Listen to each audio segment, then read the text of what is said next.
तो बच्चों आज हम देखने वाले हैं समविभव पृष्ठ और इसकी विशेषताएं, यानी कि समविभव पृष्ठ क्या होता है और इसकी विशेषताएं क्या होती हैं। तो इसे आज हम देखने वाले हैं।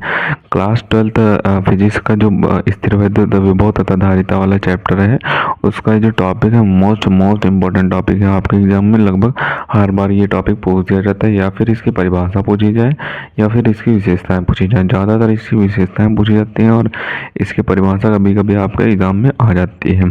तो इसे देख लेते हैं।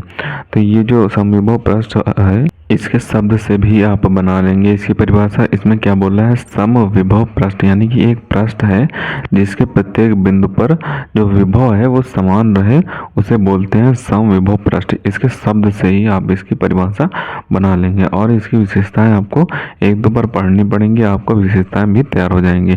तो इसकी परिभाषा देख लेते हैं, बाद में इसके फिगर को देखेंगे और इसकी विशेषताओं को देखेंगे। तो परिभाषा में दिया हुआ है कि किसी विद्युत क्षेत्र में खींचा गया वह पृष्ठ जिस पर स्थित सभी बिंदुओं पर विभव समान हो तो उसे समविभव पृष्ठ कहते हैं। यानी कि ये एक वैद्युत क्षेत्र है और इसमें खींचे गए पृष्ठ जो हैं वो सभी बिंदुओं पर इनका जो विभव है वो समान है। यानी कि इन पर प्लस क्यू आवेश लगा हुआ है और जो इन पर विभव लगा हुआ है वो सभी बिंदुओं पर जो विभव है वो समान है। यानी कि ये जो बिंदु है इन पर जो विभव है वो सभी बिंदुओं पर समान विभव है, तो इसे ही बोलेंगे समविभव पृष्ठ बोलेंगे। तो इसे ही समविभव पृष्ठ बोलेंगे। अब इसकी विशेषताएं देख लेते हैं कि इसकी विशेषताएं कौन कौन सी होती हैं। तो पहली विशेषता आपको लिख देनी है कि इस पृष्ठ पर किसी आवेश को एक बिंदु से दूसरे बिंदु तक ले जाने में कृत कार्य शून्य होता है। यानी कि यहाँ पे कोई भी आवेश है, इसको एक स्थान से दूसरे स्थान तक ले जाया गया या फिर इस स्थान से दूसरे स्थान तक ले जाया गया, तो उसमें जो कृत कार्य होगा उसमें यानी कि जितना कार्य लगेगा वो शून्य कार्य लगेगा, क्योंकि यहाँ पे आवेश को एक स्थान से दूसरे स्थान ले जाया जाएगा तो जो कार्य होगा वो शून्य हो जाएगा। अब यहाँ इसका दूसरी विशेषता है आपको लिखनी होगी कि वैद्युत क्षेत्र की दिशा समविभव पृष्ठ के सदैव अभिलंबवत होती है। यानी कि जो वैद्युत क्षेत्र की दिशा होती है वो समविभव पृष्ठ के हमेशा ही अभिलंबवत होती है। अभिलंबवत दिशा होती है, वैद्युत क्षेत्र की जो दिशा होती है समविभव पृष्ठ के हमेशा ही अभिलंबवत होती है। तो ये आपको दूसरा पॉइंट लिख देना होगा। अब तीसरे पॉइंट में आपको लिखना होगा कि दो समविभव पृष्ठ कभी एक दूसरे को नहीं काटते हैं। यानी कि जो समविभव पृष्ठ होते हैं, ये समविभव पृष्ठ हैं, ये कभी भी एक दूसरे को अंदर लेप नहीं करेंगे, काटेंगे नहीं। समविभव पृष्ठ एक दूसरे को कभी भी काटते नहीं, प्रतिच्छेदित नहीं करते हैं।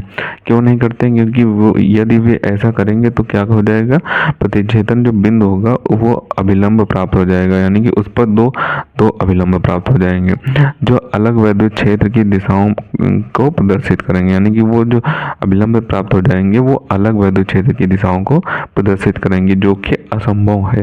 यानी कि दो अभिलंब प्राप्त होना असंभव है, और अगर प्राप्त भी हो गए तो उनका दो दिशाओं में दिशाएं प्रदर्शित करना असंभव हो जाता है। समविभव पृष्ठ में दो दिशाएं प्रदर्शित करना असंभव हो जाता है। तो अब इसका चौथा पॉइंट देख लेते हैं।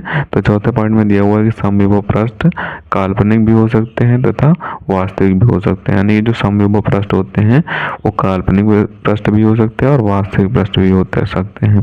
पांचवें पॉइंट में आपको लिख देना होगा कि विद्युत चालक का पृष्ठ सदैव समविभव पृष्ठ होता है। यानी जो विद्युत चालक के पृष्ठ होते हैं वो पृष्ठ क्या सदैव ही समविभव पृष्ठ कहलाते हैं। यानी कि विद्युत चालक से जो पृष्ठ बनते हैं वो सदैव ही समविभव पृष्ठ होते हैं। तो ये इनकी 5 विशेषताएं आपको लिख देनी होंगी और इसकी परिभाषा लिख देनी होंगी। आपको जितने नंबर का पूछा जाएगा वो आपको पूरे नंबर मिल जाएंगे। फिगर आप बनाना चाहें तो बना सकते हैं और ना बनाना चाहें तो कोई दिक्कत नहीं, आप इसे ऐसे ही लिख देंगे तो आपको पूरे नंबर मिल जाएंगे। अब आप इनका ऊपर से स्क्रीनशॉट कर ले। पहले आप इतने पार्ट का स्क्रीनशॉट करें, अब इसकी विशेषताओं का स्क्रीनशॉट करें। अब जो नीचे 2 विशेषताएं बच गई उसका भी स्क्रीनशॉट कर लें। तो इसे आपको अच्छे तरीके से तैयार कर लेना है। 1-2 बार इसको पढ़कर अच्छे से प्रैक्टिस करेंगे, लिख कर देखेंगे तो आपको अच्छे तरीके से तैयार हो जाएगा। अगर आप इसको 1-2 बार लिख कर देख लेते हैं तो ये आपको अच्छे तरीके से तैयार हो जाएगा। इसे अच्छे तरीके से तैयार कर लें। आपके एग्जाम में इसके 95% चांस रहते हैं कि ये परिभाषा या फिर इसकी विशेषताएं आपके फिजिक्स के एग्जाम में पूछ दी जाती हैं। इसे अच्छे तरीके से तैयार कर लें। मिलते हैं किसी नए वीडियो में नए टॉपिक के साथ, तब तक के लिए धन्यवाद। और अगर अभी तक आपने हमारे चैनल को सब्सक्राइब नहीं किया तब सब्सक्राइब जरूर कर लें, क्योंकि हम इसी तरीके से क्लास 12 से रिलेटेड इंपॉर्टेंट टॉपिक पर वीडियो डालते रहते हैं।